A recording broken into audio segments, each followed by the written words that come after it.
Na vile mnajua kila kitu mgeni huwa kinaogopewa.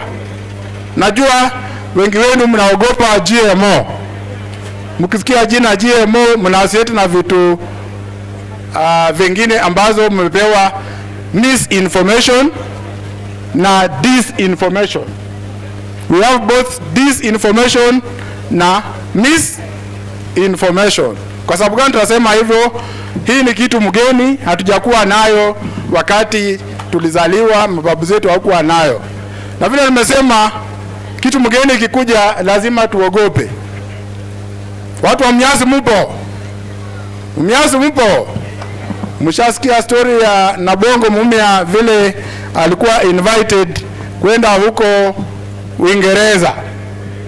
Wakati huo hatukuwa tumejua mambo ya aeroplane, mambo ya ndege hazikuwa. Ikawa kwamba lazima aende atumie meli.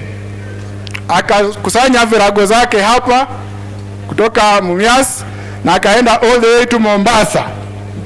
Alipofika huko akaona meli for the first time. Yeye alikuwa anaona akashangaa, na sasa hii meli inaweza tumika kwenda mpaka England kweli? Ilibidi hiyo safari ifanye nini? Ikatizwe. Mlisikia hiyo story, si ndio?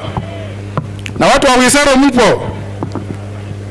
Wisero mpo? Na Butero mpo? Wakati wa kwanza train kuja hapa Butere, watu wa Kisa East na Kisa North ambao wako hapa, wote walipoona train ikikuja walikimbia, wakakimbia mpaka Misango Hills, wakisema tumeona shetani anakuja na ako na moshi inapepe. Lakini saa hizi tunaingia kwa aeroplane, tunaingia kwa hiyo train, si ndio? Tunaingia SGR tukienda Mombasa, na ni kitu kizuri. Kwa hivyo vile tulikuwa tunaogopa wakati huo, saa hizi tusiogope. GMO ni kitu mzuri.